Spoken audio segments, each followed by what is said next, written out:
Yo, yo, yo, what's good, everyone? It's your boy GD, the sports actor, and we are back with another segment. Um, Listen, a lot has happened. A lot has happened from our last conversation, and I apologize about that. I should have been here to cover this news as soon as it dropped, but work calls. Regular life calls.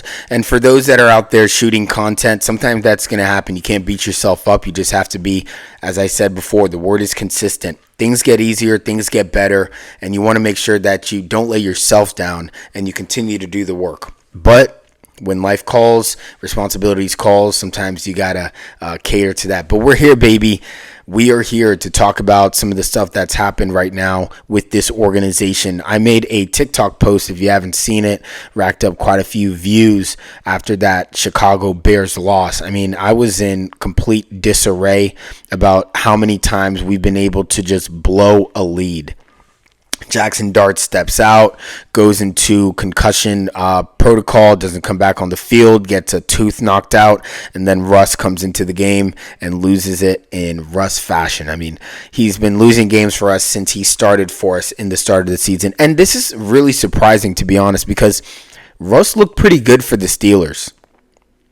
So I'm not sure as to where the drop-off came coming into this organization. I'm not sure if, I definitely know some more firings need to happen. But, it seems as if when players come here, if they're not named Jackson Dart, they're not here to perform. Or if they're not named, Cam Scatterboo or Malik Neighbors. And that is the future of the New York Giants that we can expect for next year, guys. Jackson Dart, Malik Neighbors, Cam Scatterboo. It's going to be exciting. But now let's talk about some of the changes that happened with the New York Giants. The Giants have fired head coach Brian Daboll after a 2-8 start to the 2025 season. And I believe this is the third season as to which we've been 2-8. And it's not a good look. Like I said before, I don't think that Brian Daboll, the blame should have been personally put on him. Yes, head coaching, you're definitely there to override maybe some of the decisions by the DC.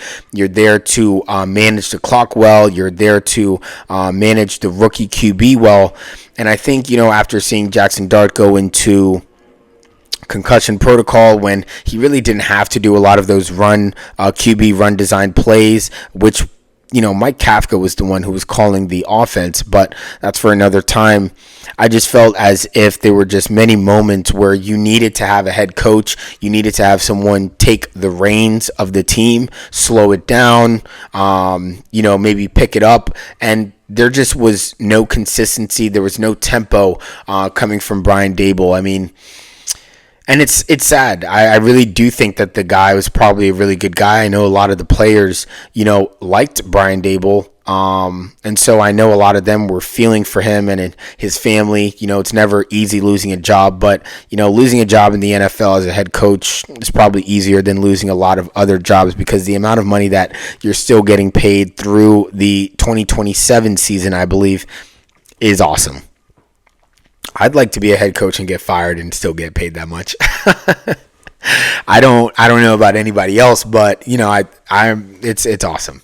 So, Brian Daboll will probably pick up and get another job. He was a great OC. This was his first stint as a head coach, and I think he might get another head coach opportunity somewhere else. But for now, I think OC is probably calling his name, and I think he'll do great as an OC. Only thing that I just hope is that he doesn't go over to the Eagles, because it's just a side note. Every single time I'm reading the comments, the New York Giants are doing something with a player. The Eagles, the little chickens over there, just constantly want to act like they can just pick up whoever, whenever, and when they wear that disgusting puke green, that they're just going to become the best version of themselves, that they're just going to become this superstar player. Guys, can you relax? Relax. You had one little good year with Saquon after he left us, and you're riding that into, I don't know where, but you guys need to relax a little bit, okay? Because he's obviously not having the same season that he's having. And I don't see a Super Bowl in sight for you guys anytime soon. So let's make sure we put that out there, okay? Eagles, not your year. What else has happened? Oh, so back to what I was saying. So Brian Daboll has been replaced by offensive coordinator, assistant head coach Mike Kafka, who is now the interim head coach for these next 7 games, I believe we have. And we're right there in the middle of this season, to be honest with you. Usually when we went on to having another head coach, it would be 3 games left, 2 games left, end of the season. But we are still at the halfway mark. If the Giants were to go on a run here, I'm not going to say that the playoffs are out of the picture. Yes, the probability is low. I get that. The probability of us making it to the playoffs is low, but it's not impossible. Nothing is impossible. So let's just make sure to put that point out there. Now, Kafka will continue to call plays, but he did also elevate the tight ends coach, Tim Kelly, to offensive coordinator, which isn't, I think the right pieces have been moved with the current situation that we're in of Brian Daboll being released. You move up your OC, Mike Kafka, and you bring up the Tim Kelly, who's been doing great with the tight ends. I mean, we've seen Theo Johnson scoring greatly. We've seen Bellinger score greatly, and those are basically our top wide receivers currently at the moment, with Leak down and the others not being able to do as much. Although Darius Slayton with that one-handed catch, cold. If we can just continue to see some of those and he continued to stay healthy, Slay is definitely great to have on the roster. Always glad to have Slayton on the roster when he's playing like that. And then, of course, we continue to drag out our DC, Shane Bowen, who publicly took responsibility for the defense's failure, but you should have done that maybe after week 3. After the Cowboys game. I mean, the whole idea that the defense and mainly the play calling for the defense. I mean, we're taking out Dexter Lawrence on critical 4th downs, on 3rd downs where we need him. We're taking out, we're putting Banks in where we know is in a position not to succeed, where we're putting him in man coverage. We're sending him no help and he's getting his back turned, or slants are just crushing him. And we're in prevent defense on a 3rd and 21 or something of that nature, and we're having our corners sit 15, 20 yards, 20 feet off of the ball, and it's just like, what's going on? And it always comes back to, well, this is how they're being schemed up. This is what a defensive coordinator is drawing up. This is how he sees the game. And it's been losing us game after game. So I'm glad that he took public responsibility, but I believe that Shane Bowen should have been the first one out the door, especially since he's new to the team and the defense was basically the one giving up the lead. As I said before, Brian Daboll, he did his job. He found Jackson Dart. He has been able to take Jackson Dart and implement the offense that he wants to see seen play, and we've been able to put points up on the board. Not just field goals, we've been able to put up TDs. So I think that, like I said before, Shane Bowen, this is most likely on him.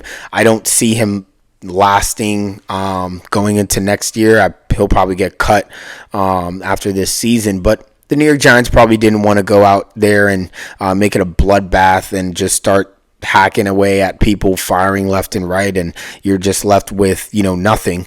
And the buck starts with the head coach, so I get it. And that's basically all I'm going to say on that situation. I hope Brian Daboll the best of luck. As I said before, it would have been nice to succeed with him. We like Brian Daboll, but the results just, they weren't there. So you got to move on. And moving forward, so Jackson Dart looks like he's going to be in concussion protocol. And we've currently elevated our boy Jameis Winston over Russell Wilson as the starter, which makes total sense. I mean, Russell Wilson has had plenty of times to show he's had plenty of times to show that he still has the magic, the spark that we thought he had, and every single time he goes on the field, I don't know if he just can't see over the linemen. I don't know if he's lost his complete ability to scramble out of the pocket, and he just plays timid. plays timid, plays a bit hesitant. If we had a line to provide a lot more safety for the QB, then I believe that Russell Wilson would shine. But not being as mobile as he used to be with the current line that we can provide, I think that's really what's hindering Russell Wilson from doing well. And so we had to make a pivot. We had to make a change, and I believe Jameis Winston is the right one. And the game's probably going to be shifting a little bit more. I think we're going to be airing it out. We're not going to be doing a lot of check downs. And I really do think that Jameis is going to have a Jameis Winston type of game. I mean, we know Jameis can go for 4 touchdowns, 3 interceptions, and those 3 interceptions are happening because he is airing the ball out.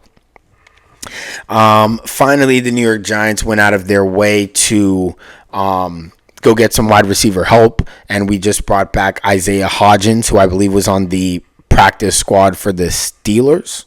I believe he was over there, and we were able to go get him back. I thought this move should have been done sooner, especially when we had switched over to Jackson Dart. I don't know why they didn't go find pieces that were familiar with the offense, pieces that they liked. Instead, they went to go get Ray McCloud. I can't talk enough about how I don't care for that man.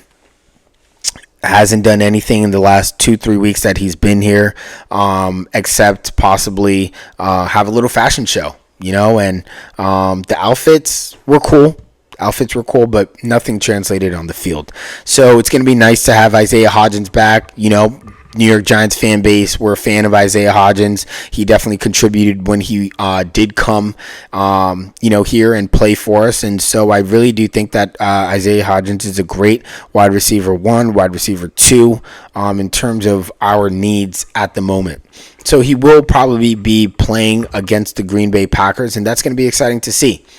So, in the bigger picture, we've pivoted. We have some new leadership. Joe Shane, your job is still not safe. To be honest with you, I think it should have been Shane Bowen. Then you fired Joe Shane, and you've rebuilt from there because Joe Shane was the one who went out of his way to... And I don't really think many players like him, like I said, because he went out of his way to, in a way, I'm not going to say embarrass Saquon, but the way that he handled that situation was embarrassing. Okay, it's been 2 years since Saquon has left, but because of that Hard Knocks episode that was filmed, we really just saw his nonchalant la-di-da when it came to taking care of players that needed to be taken care of. When it comes to his draft picks as well, he's had some good ones, but some of them, anybody would have made the right choice when it came to players like Malik Neighbors, when it came to guys like Abdul Carter. But then when it comes to people like John Michael Schmitz, center, ass. Small, no type of power, no type of grit, gets pushed around. But he's a boy amongst men. I don't know where Joe Shane went to go find him, but he's ass. Again, Deonte Banks, not solid at all. I think that his development really got undercut with the situation that happened 2 years prior. He got benched. He got put back in the game. A lot of the players, were giving him slack because he was allowing so many touchdowns. They were making him play in a defense that maybe he wasn't comfortable in. A lot of stuff has happened with Deonte Banks since coming into the league, and I just don't think that he was ready. I mean, he was required to be the starting corner when the corner position should have been addressed, and he should have been able to develop, alongside a corner that was proven, a vet that was more seasoned than him. But, we just, as we always do, take a draft pick, throw him in there and say, hey, we need you to be a superstar today. And that just didn't translate well for a guy like Deonte Banks, and that's unfortunate. I don't think that he'll probably be here after this season. Hopefully we can get some picks for him. But, he had all the physicality. I believe he has all the skill set. He just has some things to fine tune, especially when it comes to playing a lot of these wide receiver ones. I think he does great against the second option, but he never panned out to, what we expected when it came to Deonte Banks. And so, let's see. So JMS a bust, Deontay Banks a bust. It's still out for Tyler Nubin to decide if he is a boom or a bust when it comes to draft picks. I like Tyler Nubin. I really do. I think he's a strong tackler. I think he gets to the ball quickly.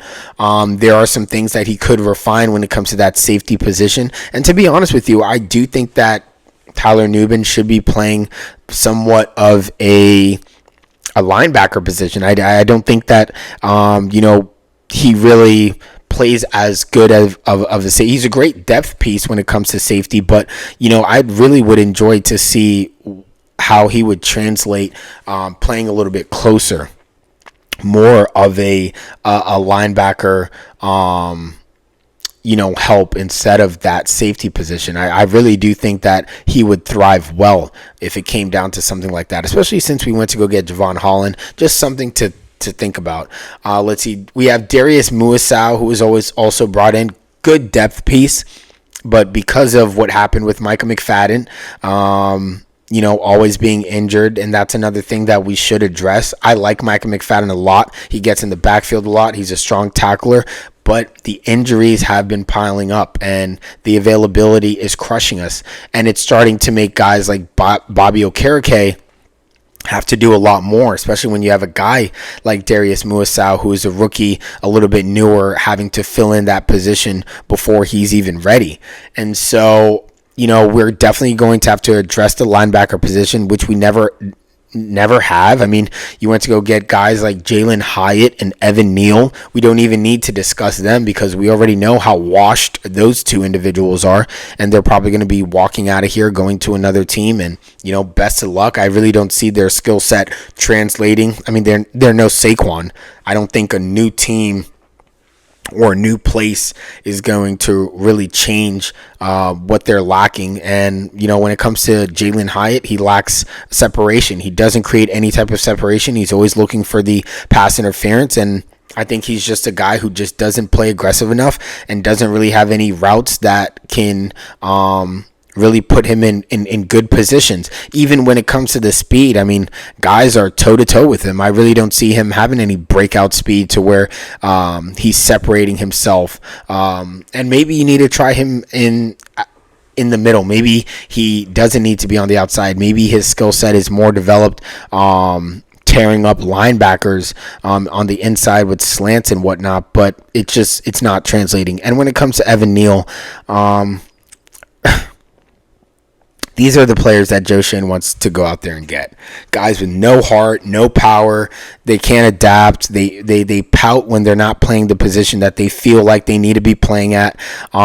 So guys like that, when it comes to Joe Schoen drafting, it just hasn't translated to being anything super exciting. I mean, he's gotten the layup drafts, the guys that anybody would go out there and go pick, especially in the positions that we were able to pick. But other than that, the only other good thing that he's done besides, Malik, Cam Scatteraboo, Abdul Carter, the biggest thing I would say is going out to go get Brian Burns and making that happen, making that possible.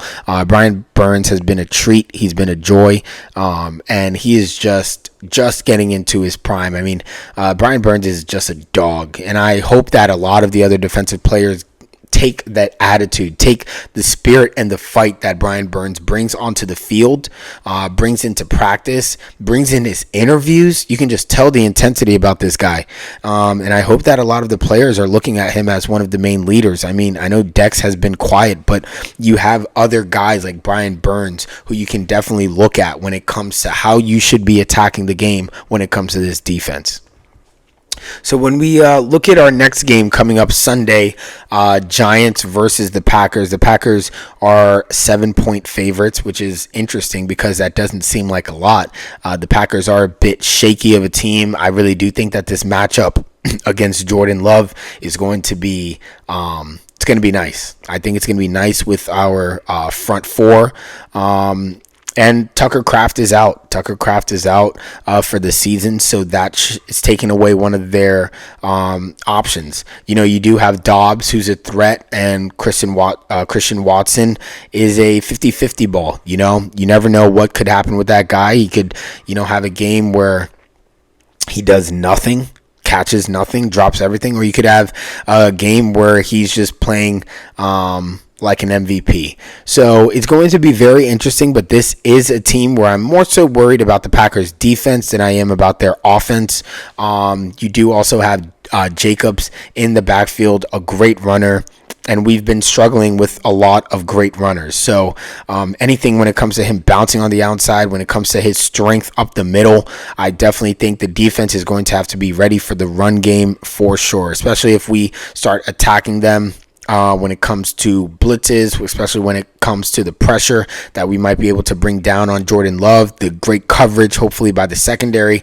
We just need to shut down that run game, and that's something that I think we should truly focus on is Josh Jacobs. I think everything else should be fine as long as we're creating pressure with our front four. And our front four, by that, I mean we need to see Brian Burns, Abdul Carter, Dexter Lawrence, and Kayvon Thibodeau. We need to see them more on the field altogether. This whole idea that we're continuing to just take certain guys out, best players on the field, please. Best players on the field. I don't know how to express that enough. If we can get this message out to Shane Bowen, since he really needs the help, I think he needs to understand that. Keep your best players out on the field. And it's going to be an interesting game. I mean, we have, like I said, a new head coach through Kafka. First game that he's ever played in a head coach role, although he's had some head coach interviews. This will be his first time actually playing that role. And we have Dart, who is potentially going to be out, and Winston is going to be the one to step up. Dart has been able to push this offense. He's been able to lead incredible drives. First drives, he's been able to score touchdowns, not only through the air, but also on the ground. And Winston is going to have to step in and continue that pace of the offense with limiting those interceptions. I know I said that Winston can go for 4 touchdowns, 2-3 interceptions, but we need to limit the turnovers and the interceptions as much as possible, especially when it comes to a game against the Green Bay Packers like this. And it'll be a good test. And this test truly is more so for the defense than it is for the offense. We have a lot of our key players out on offense. I think everyone knows that. We went out of our way to try to get some help, which I greatly do appreciate. Like I said, getting Isaiah Hodgins. I love our tight end positions right now. I think those guys are playing great. Wan'Dale Robinson, I do believe he'll have a good game. And Slayton, I hope that he's resting and getting nice and healthy so that he can also contribute to this offense as well. But as long as Jameis has weapons and people who are out there willing to try, I do think that the Giants will continue to look good on offense. I think the plays are there. I think the attack is there. The mindset is there. I just really want to see what Shane Bowen is going to do. That's it. That's the only person that I'm waiting to catch up with the mindset of this team. And I know you just came from the Titans, which is a losing organization, but I'm really wanting to see what you're going to do for this defense, how you're going to scheme this defense up against the Packers, because we need to see something. We really need to see something for you, or you're on the next flight out. You are on the next flight out if we blow a lead or if we get belt to ass during this game. So Shane Bowen, please get in the books. It's Friday.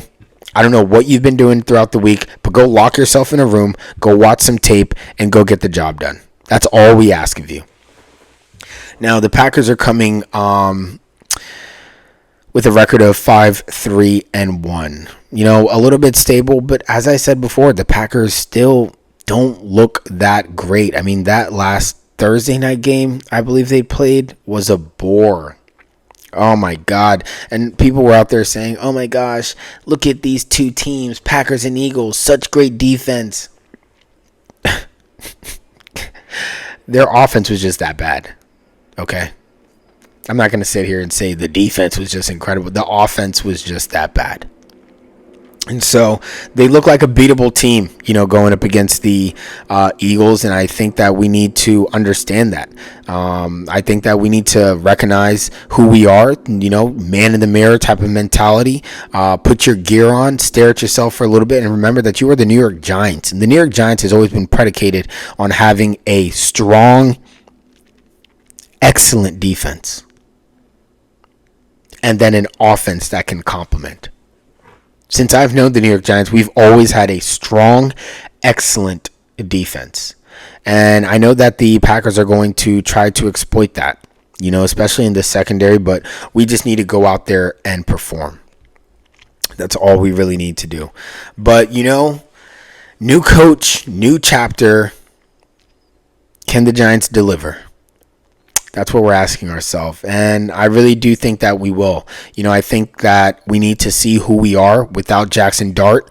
We needed to see who we are without Cam Scatterboo, without Malik Neighbors. I mean, the injuries have been killing us, but the Giants need to understand who they are. Other players need to understand what team they play for and if they really want to be a part of this organization moving forward, because we found the person to run the helm. We found Jackson Dart, who is going to be running this team and leading this team to many victories. I do believe so. I really do. But we need to know what other players are going to be there, who else wants to be here, and who else has that drive and grit to wear that New York blue. But yeah, guys, that's what I have for you guys today. I know today was a long one, and I appreciate you guys if you stuck out throughout the whole thing. If you have any comments, you have any questions, definitely go ahead and put them down below. And, like, subscribe, tell me what I could do better. I'm always here to hear some critique, and I really do appreciate you guys for click and play. For 1 second, 10 seconds, 120 seconds, so on and so forth. I really do appreciate it. It means a lot. So that's what we have today. Do appreciate you guys. We'll be back for a post game to see just how we did against the Green Bay Packers. But as always, let's go blue. Peace.